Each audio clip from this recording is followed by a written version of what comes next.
I'm Chris Howden, and welcome back to Living Out Loud, personal storytelling from across the country.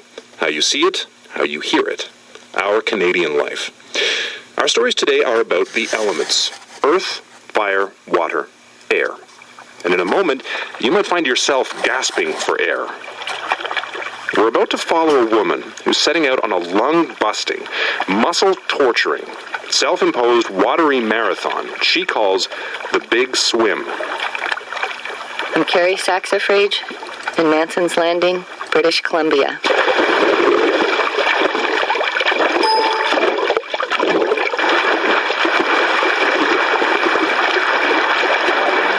Above the water, mountains, forests, sandy beaches. In the water, a woman struggling to keep going, but loving every minute of it. I am pulling myself through a tunnel of silk. A billion microscopic bubbles burst against my skin. Suspended in water, I feel like I'm flying. The sensation is known as water feel.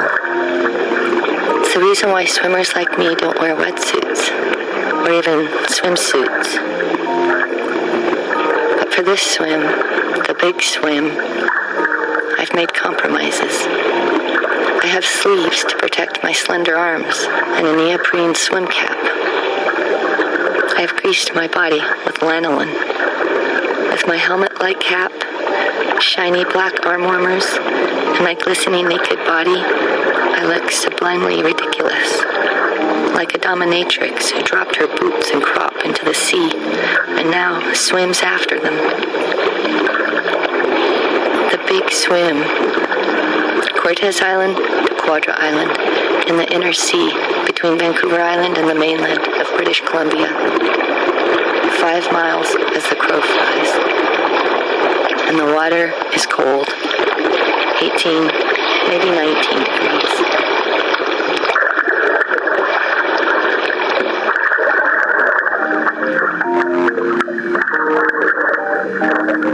I'm an awkward land creature, flailing and rudderless in a big cold sea.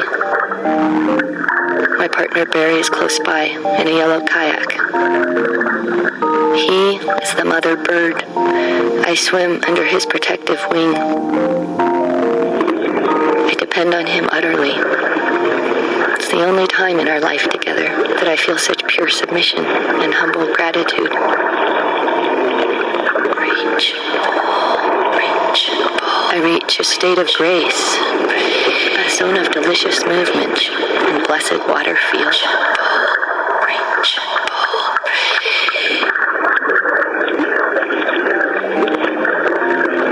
I pop my head up and look around. I haven't gone very far. I see distant islands, gigantic clouds, the endless reach of sea shine, and far away, slanting gray columns of rain. A Coast Guard boat approaches. I can smell the thin film of exhaust spreading across the water's surface. I give the sea mounties a jaunty thumbs up. "Is she okay?" one shouts, politely. Barry will make them go away. "She's doing great," he says, and I plow back in. Reach, pull, reach, pull, reach, pull, reach. Swells of energy, lift and drop me.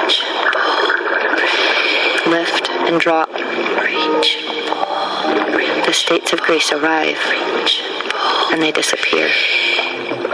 When they arrive, I feel my spirit and my body are moving together. When they disappear, I'm left with my skinny arms and cold pressing into my kidneys, going for my core. Reach and pull, reach and pull, reach and pull. I raise my head again. My friend Christine, who came along for the fun of kayaking, shouts, "You're 2 miles in by my chart."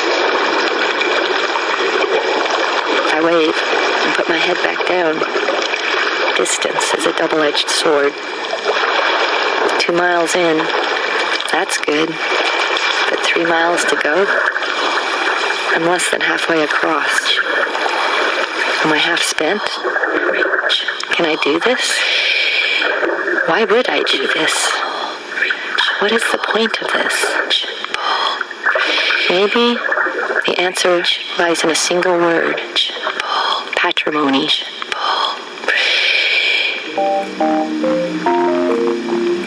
Boston, Massachusetts, 1966. The Boston Marathon. I'm 7, in my beige fake fur coat with red polyester mittens. We've been standing in the cold for hours. I'm near tears. A stout, short man with a comb-over and burly legs chugs up Heartbreak Hill. He looks awful. White spittle is clinging to his blue lips. Explosive puffs of exhalation. He's clearly in pain. He looks like he's going to ignore us, despite our cheers. Then he mutters from the side of his mouth, "Get me some hooch." What's hooch? I ask. Alcohol, my mom says, carefully neutral. We stand there in the sleet, stunned. I have never seen my father drink alcohol, ever. He's a family doctor, a church elder. We get the hooch. He survives the marathon, and I'm left in childhood confusion. Why does he do this horrible thing every single year? Acts of endurance seem pointless in the absence of pleasure. After all, what is there to prove? I tell myself I have nothing to prove. The water feel, the swim dance, the wild sea, they outweigh the sensation of the cold.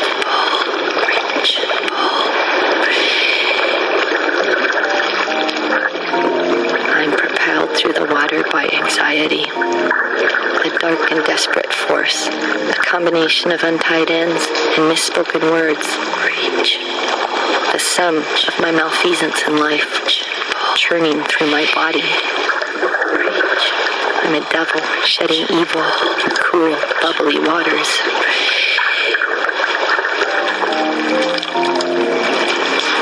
Sometimes I'm fueled by romance, making eye contact with dolphins and seals, seeing my curiosity in their eyes. I'm nearly an ocean mammal. I can feel the point in my belly where my human body ends and my dolphin body begins. But actually, I'm human, with stick-like arms, swimming miles from land. Reach, pull, reach, pull, reach, pull. Reach and pull, reach and pull, reach and pull. I raise my head again. There are little circles in the water all around me. The rain makes a small chirping sound. Cricket rain, Barry says. Our eyes meet, and we smile. I put my head down again. The cold is seeping deeper into me. I tolerate. I endure. Reach, pull, reach, pull. And still, I find those states of grace. Reach, pull, reach, pull.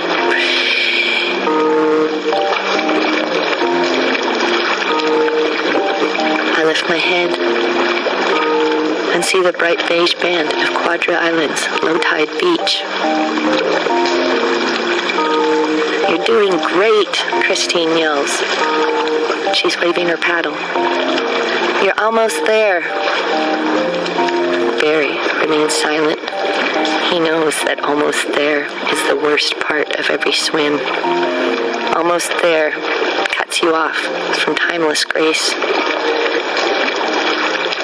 Time and distance now finite, become intolerable. I ask Barry for a mask and snorkel. Perhaps I'll see other life to distract me. Luminous domes of moon jellies, floating past like UFOs. Lion's mane jellyfish with shock-inducing stings, thick rust-red ruffles flowing out from dense, flowery bodies. Perhaps I'll see deep silver flashes of salmon, or schools of small round-bellied perch, or a squid a foot long will focus its eye on me, intent with regard. But there is nothing to see but dark green fading into brown. I am alone.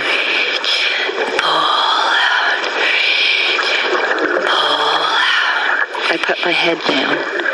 I sputter on. Now, for the first time, I am not dancing. I am marching. I am willing, after all, to call upon some of my father's grim determination.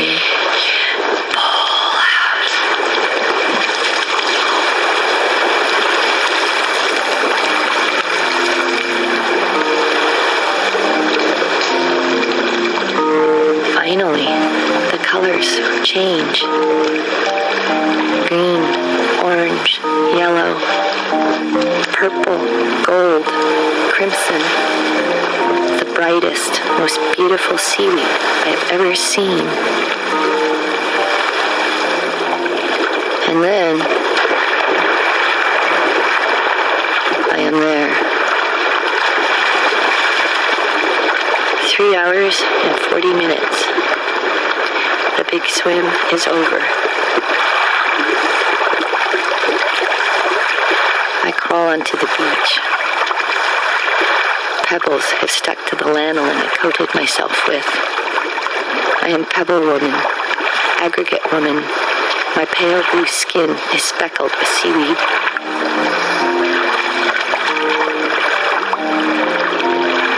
I now know why I swim.